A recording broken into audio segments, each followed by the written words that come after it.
나의 갈 길 다가도록 예수 인도하시니 내 주 안에 있는 그는 어찌 의심하리요.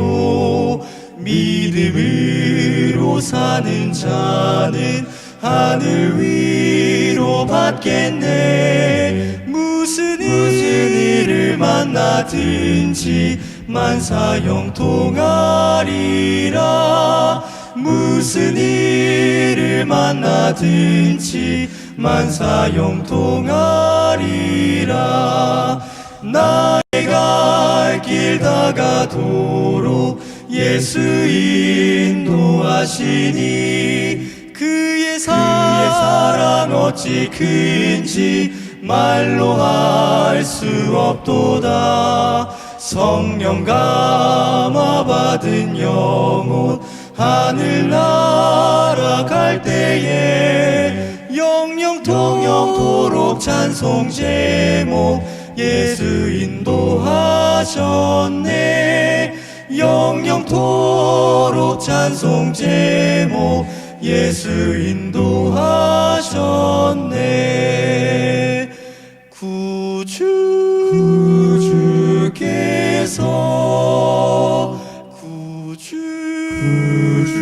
구주께서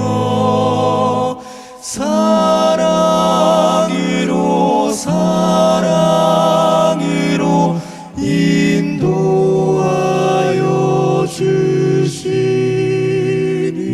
주시니 생명 강가으로.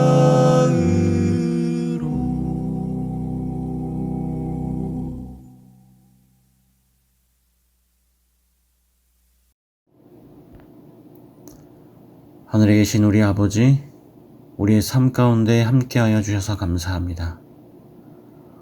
우리를 은혜 가운데로 인도하실 성령께서 오늘 말씀 가운데 함께하여 주심으로 우리 각 심령에 꼭 필요한 음성으로 가득 채워주시옵소서.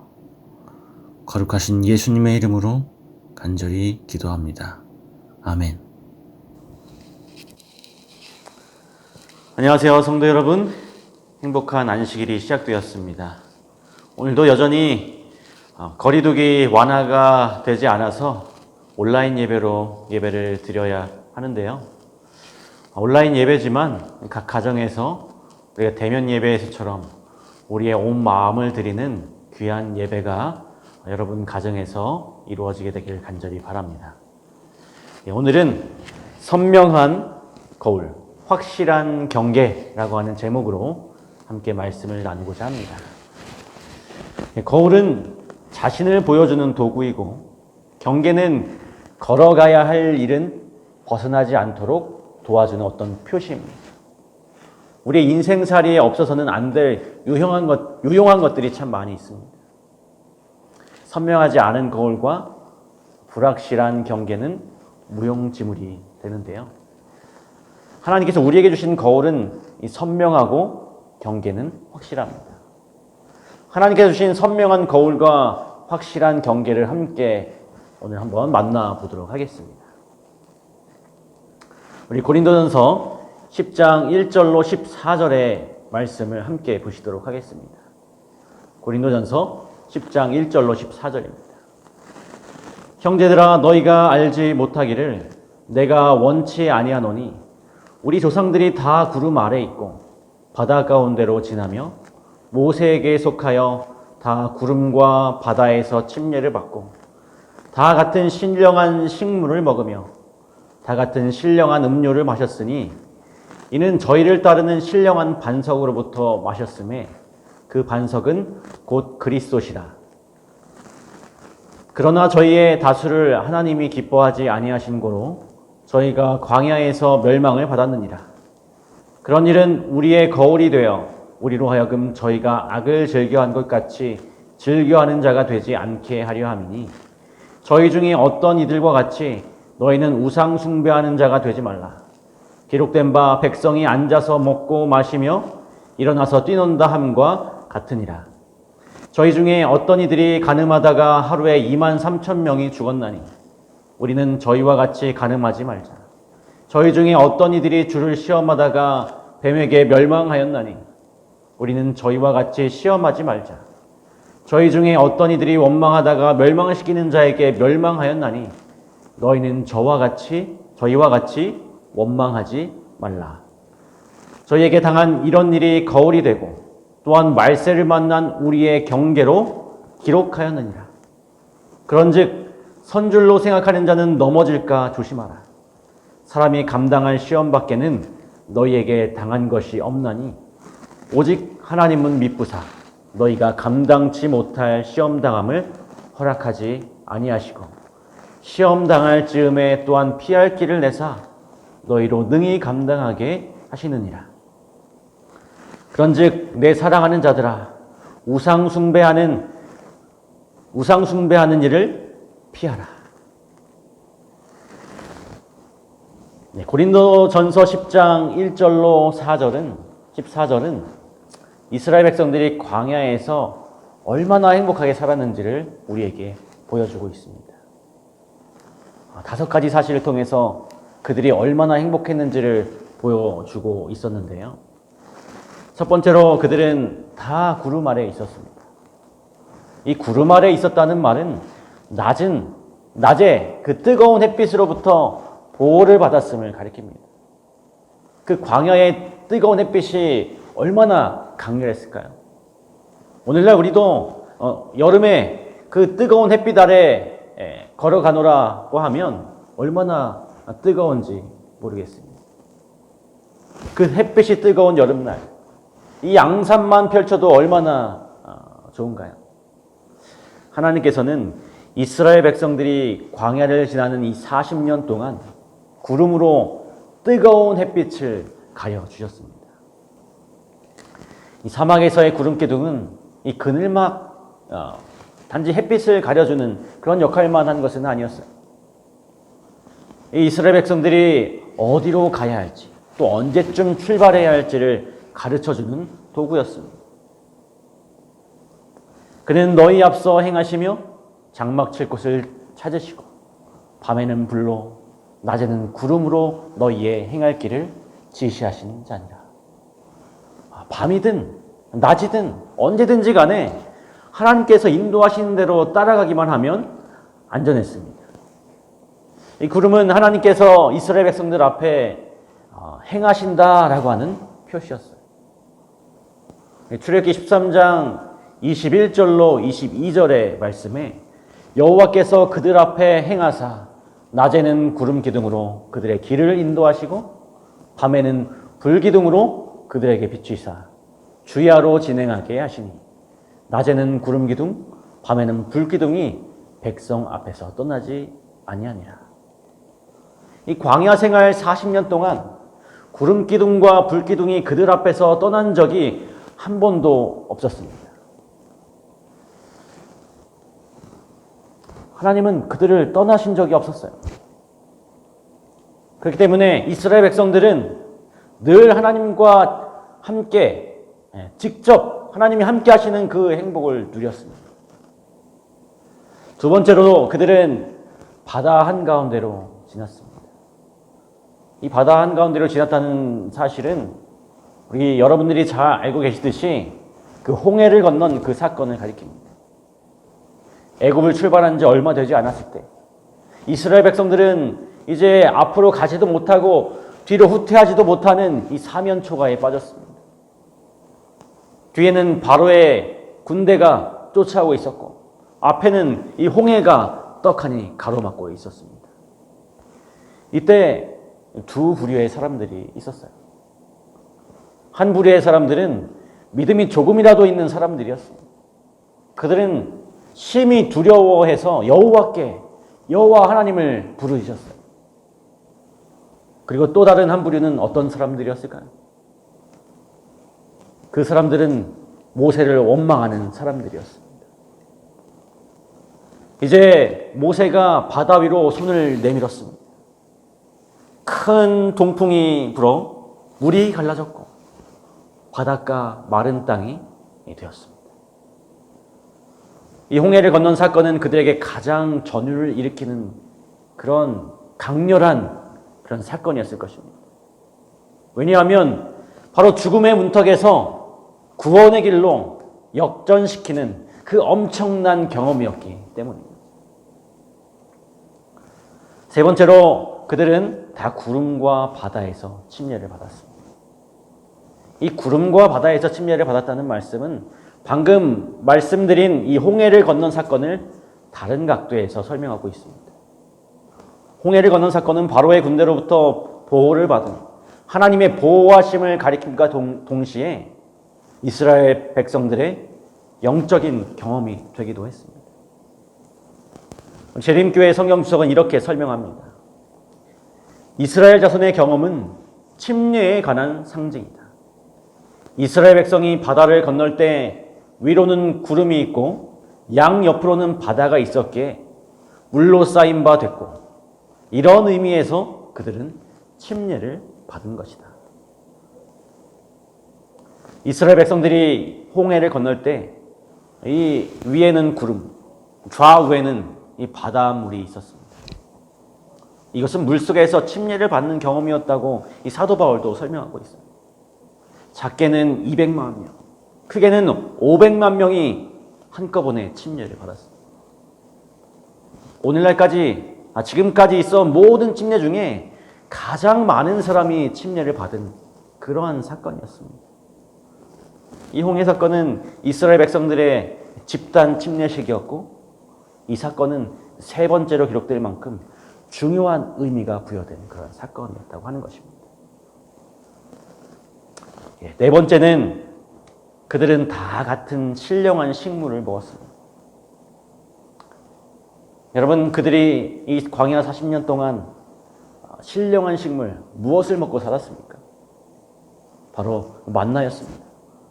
아침에 바깥에 나가면 이 만나를 거둘 수 있었어요. 성경에 보면 만나의 모양은 작고 둥글며 서리같이 세미한 것이라고 했습니다. 그리고 가시와 같은 모양은 진주와 같은 것이라고 했습니다. 그들은 매 아침마다 하나님께서 내린 만나를 거두어서 그들의 일용할 양식으로 삼았습니다. 여러분 한번 생각해 보시기 바랍니다. 매일 아침 현관문을 열면 하루 먹을 양식이 쫙 준비되어 있다면 얼마나 신기하고 놀라운 일입니까? 이스라엘 백성 중에 한 사람도 빠짐없이 그들은 신령한 식물을 먹을 수 있었습니다. 그리고 약속의 땅 그 가나안에 도착할 때까지 그 만나를 먹으며 살았어요. 오늘 이것은 우리에게 세 가지를 가르쳐주고 있습니다. 첫째는 이 만나를 통해서 안식일이 특별한 날이라는 것을 알려주고 있고, 두 번째는 하나님께서 우리의 일용할 양식을 공급해 주신다는 것입니다. 그리고 세 번째는 광야 생활에 만나는 현대 그리스도인이 하나님의 말씀을 날마다 읽고 묵상해야 한다는 것을 우리에게 가르쳐주고 있습니다. 우리가 음식을 먹을 때마다 생각해야 할 신령한 그런 교훈이기도 한 것이죠. 마지막으로 이스라엘 백성들이 광야 생활 동안 그들이 누렸던 행복은 그들은 다 같은 또 신령한 음료를 마셨다고 하는 것입니다. 이 사건은 출애굽기 1장 7절과 관련이 있습니다. 이스라엘 자손이 르비딤에 장막을 쳤을 때 그들에게 마실 물이 없었습니다. 그리고 모세에게 아주 거칠게 항의했습니다. 우리에게 물을 주어 마시게 하라. 당신이 어찌하여 우리를 애굽에서 인도하여 내어서 우리와 우리 자녀와 우리 생축으로 목말라 죽게 하느냐. 그런 불평을 듣고서 모세는 하나님께 부르짖었고, 하나님께서 모세에게 해결책을 알려주셨습니다. 백성 앞을 지나가서 이스라엘 장로들을 데리고 하수를 치던 내 지팡이를 손에 잡고 가라. 내가 거기서 호렙산 반석 위에 너를 대하여 서리니 너는 반석을 치라. 물이 귀한 광야에서 목말라서 불평할 때 하나님께서는 반석에서 물을 내셔서 이스라엘 백성들의 목을 축이시고 또 그들의 필요를 만족을 채워주셨습니다. 바울 사도는 이 사건을 재해석했습니다. 다 같은 신령한 음료를 마셨으니 이는 저희를 따르는 신령한 반석으로부터 마셨음에 그 반석은 곧 그리스도시라. 그렇습니다. 이 목마른 세상, 목 축일 데 없는 이 세상을 살아가는 우리에게 오늘 놀라운 초청장이 도착해 있다고 하는 것입니다. 영감의 글에는 샘은 모든 사람들을 위하여 열려 있다. 피로하고 목마른 자들에게 영원한 생명의 신선한 물이 제공되어 있다. 예수께서는 아직도 외치고 계신다. 누구든지 목마른 자는 내게 와서 마시라. 목마른 자도 올 것이요 또 원하는 자는 값없이 생명수를 받으라. 내가 주는 물을 먹는 자는 영원히 목마르지 아니하리니 나의 주는 물은 그 속에서 영생하도록 솟아나는 샘물이 되리라. 이 세상 그 누구에게도 해결해 주지 못하는 그 목마름을 해결해 주는 바로 예수 그리스도의 생수를 주저하지 않고 받아 마시는 오늘 우리 모두가 되길 간절히 바랍니다. 하나님께서 이스라엘 백성들에게 그 40년의 광야 생활 동안 어떠한 행복을 주셨는지 우리는 5가지로 살펴보았습니다. 그런데 우리가 본문의 말씀 5절을 보면 하나님의 마음에 적지 않은 변화가 일어난 것을 알 수 있습니다. 그러나 저희의 다수를 기뻐하지 아니하신 고로 저희가 광야에서 멸망을 받았느니라. 애굽을 나온 이스라엘 백성 대다수가 광야에서 멸망을 받았습니다. 참 안타까운 사실인데요. 그 이유는 무엇이었을까요? 그 이유는 바로 저희의 다수를 하나님이 기뻐하지 아니하셨기 때문이었습니다. 왜 하나님께서 그들을 기뻐하지 않으셨을까요? 고린도전서 10장 6절부터 10절의 말씀을 보면 알 수 있습니다. 그런 일은 우리의 거울이 되어 우리로 하여금 저희가 악을 즐겨하는 것 같이 즐겨하는 자가 되지 않게 하려 함이니 저희 중에 어떤 이들과 같이 너희는 우상 숭배하는 자가 되지 말라. 기록된 바 백성이 앉아서 먹고 마시며 일어나서 뛰논다 함과 같으니라. 저희 중에 어떤 이들이 간음하다가 하루에 23,000명이 죽었나니 우리는 저희와 같이 간음하지 말자. 저희 중에 어떤 이들이 주를 시험하다가 뱀에게 멸망하였나니 우리는 저희와 같이 시험하지 말자. 저희 중에 어떤 이들이 원망하다가 멸망시키는 자에게 멸망하였나니 너희는 저희와 같이 원망하지 말라. 네, 이 말씀을 한마디로 말하면 그들은 악을 즐겨했다라고 하는 것입니다. 그들이 무슨 악을 즐겨했을까요? 그들이 즐겨한 첫 번째 악은 바로 우상숭배였습니다. 우상숭배는 자기를 높이고 자기를 내세우고 자기 마음대로 하는 것입니다. 하나님 자리를 누가 차지하는 것입니까? 바로 자신이 차지하는 것이 우상숭배라고 하는 것입니다. 그리고 그들이 즐겨한 두 번째 악은 간음이었어요. 이 간음하지 말라는 계명을 부조화 선지자 308쪽에는 이렇게 설명하고 있습니다. 이 계명은 음란한 행위를 금할 뿐 아니라 육적인 생각과 욕망은 물론 그것들을 자극하는 경향이 있는 어떠한 행위도 금하고 있다. 외부에 나타나는 생활에서뿐만 아니라 마음의 은밀한 의도와 감정까지도 순결이 요구되고 있다.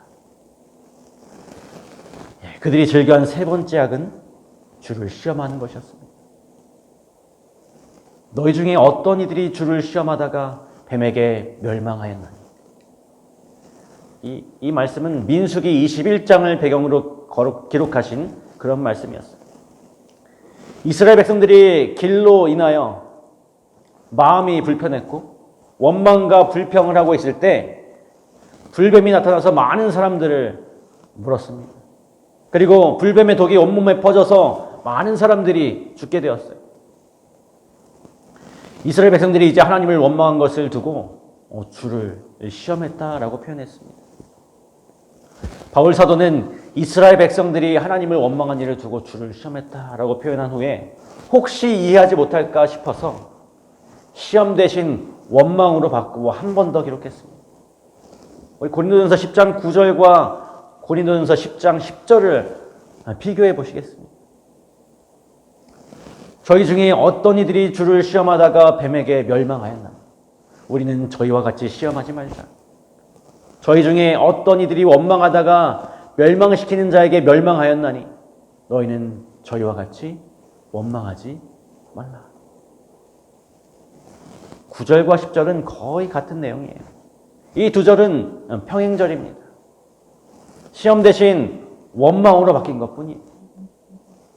원망은 하나님을 시험하는 것임을 바울 사도는 가르쳐주고 있습니다. 사막에는 불뱀들이 참으로 많이 있었습니다.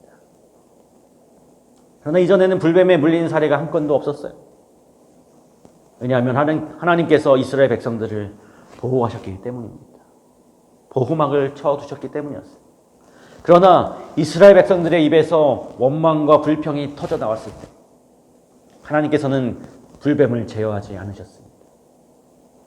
불뱀이 이스라엘 진영으로 이제 들어갔고 수많은 사람들이 그 불뱀에 물려서 인명피해가 발생하게 되었습니다. 이 불뱀 사건이 있은 지 약 1500년이 지난 후에 하나님께서는 바로 바울 사도를 통해서 이 사건을 회상하게 하셨습니다. 하나님을 원망하는 것은 하나님을 시험하는 것임을 가르쳐 주심으로 다시는 그런 위기로 치닫는 일이 없도록 거울과 경계로 기록하셨다는 것입니다. 여러분, 우리가 어떤 경우에 원망하고 또 불평하십니까? 아마도 그 첫 번째는 마음에 들지 않는, 또 마음에 원하지 않는 일을 하게 될 때인 것 같습니다. 그래서 성경 주석에는 이렇게 우리에게 권면합니다. 마음에 맞지 않고 기쁘지 않지만 해야 할 과제가 있다. 하나님은 우리가 그것들을 의무로 행하는 것도 인정하시지만 만약 우리가 자원해서 불평이나 원망 없이 행할 때 더욱 기뻐하신다. 두 번째는 우리가 슬픈 일을 만났을 때 원망과 불평을 하게 돼요.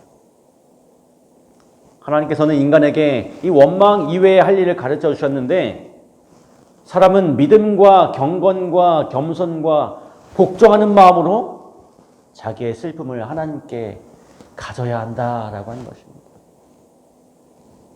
우리가 슬픔으로 인하여 원망하고 싶을 때, 그런 불평하고 싶은 마음이 들 때 믿음과 경건과 겸손과 복종하는 마음으로 하나님께서 그 모든 것을 해결해 주시기를 맡김으로 하나님께 나아가야 한다는 사실입니다.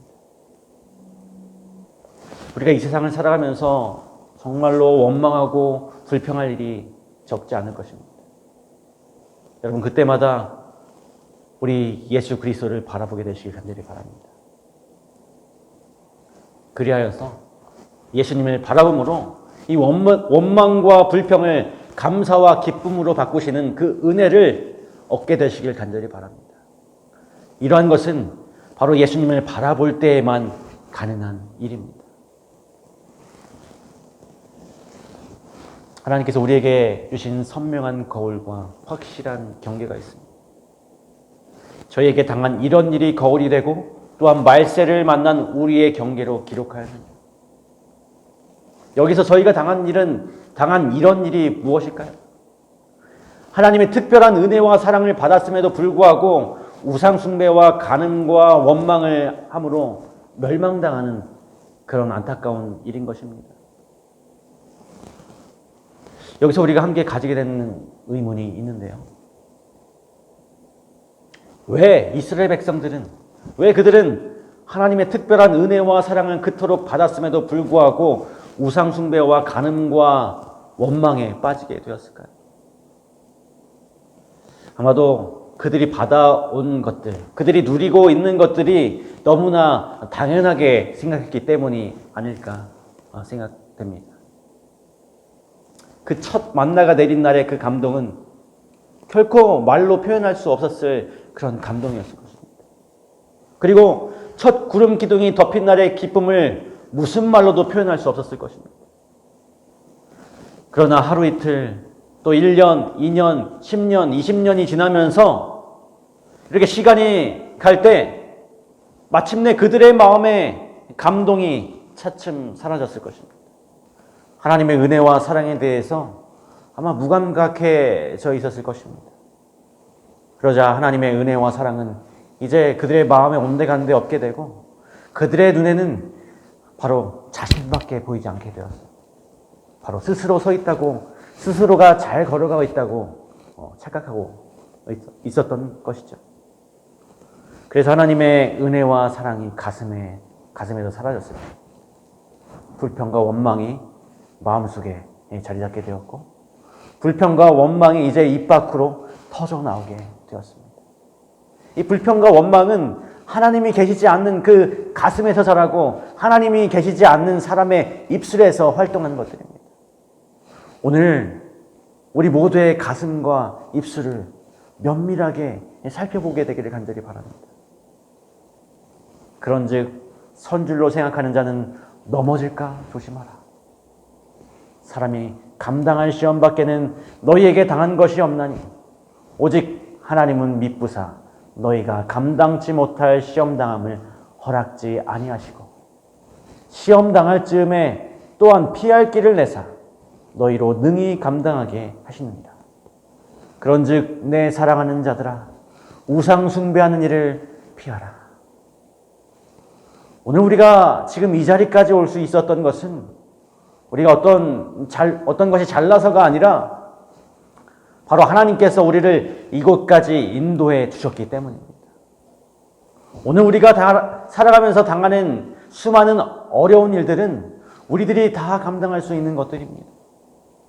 왜냐하면 하나님께서는 신실하신 분이시기 때문에 우리에게 감당치 못할 시험당함을 허락하지 않으시고 피할 길을 마련해 주시는 분이시기 때문입니다. 오늘 하나님께서 이스라엘 백성들을 통해서 알려주신 그 시험을 피할 길은 무엇인가요? 그런즉 내 사랑하는 자들아 우상 숭배하는 일을 피하라. 이 간음과 원망과 불평 이러한 것들은 모든 우상 숭배의 열매들입니다. 우상 숭배하는 일을 피하는 방법은 바로 하나님만 믿고 따라가는 것입니다. 이스라엘 백성들이 구름 기둥과 불 기둥을 따라서 하나님을 따라갔습니다. 그렇게 따라갔을 때 그들의 생명을 유지할 수 있었던 것처럼 우리가 하나님만 믿고 따라가야 하는 것입니다. 바로 이것이 이스라엘 백성들의 광야 40년을 통해서 우리가 얻어야 하는 그런 중요한 교훈인 것입니다. 세상에는 여러 가지 거울들이 있어요. 키가 커 보이는 거울도 있고 또 살이 더 찐 것처럼 보이는 거울, 또 더 가깝게 보이는 거울, 더 멀리 보이는 거울. 모두 다 유용한 면이 없지 않은 그런 거울들이지만 그런 것은 가짜 거울입니다. 실제의 모습을 보여주지 않는 것입니다. 오늘 우리의 실상을 가장 잘 보여주는 거울이 진짜 거울이고 좋은 거울인 것입니다. 이스라엘 백성들의 역사는 오늘 우리 자신을 되돌아볼 수 있는, 우리의 현 상태를 비추어 볼 수 있는 가장 선명한 그런 거울입니다. 하나님께서 보여주신 선명한 거울을 통해서 오늘 우리 자신을 바로 알고 하나님께서 알려주신 그 확실한 경계를 통해서 우리가 걸어가야 할 길을 분별할 수 있게 되기를 간절히 바랍니다. 선명한 거울, 확실한 경계를 제공해 주신 하나님께 감사하시고 늘 그 거울과 확실한 경계로 자신을 살피시는, 나를 살피는 저와 여러분이 되기를 간절히 바라면서 오늘 말씀을 마치도록 하겠습니다.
하늘에 계신 아버지 하나님, 우리 자신의 상태를 살필 수 있는 거울과 경계를 주셔서 감사합니다.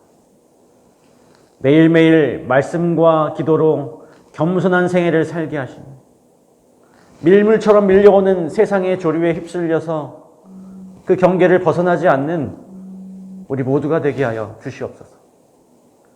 늘 주님 안에 거하여 얼마나 큰 은혜로 우리가 살아가고 있는지 깨달아 알도록 하게 하여 주시고 주님을 시험하는 죄악에 빠지지 않도록 우리를 도와주시옵소서. 주님의 베푸신 특별한 은혜에 감사드리오며 거룩하신 예수님의 이름으로 간절히 기도합니다. 아멘.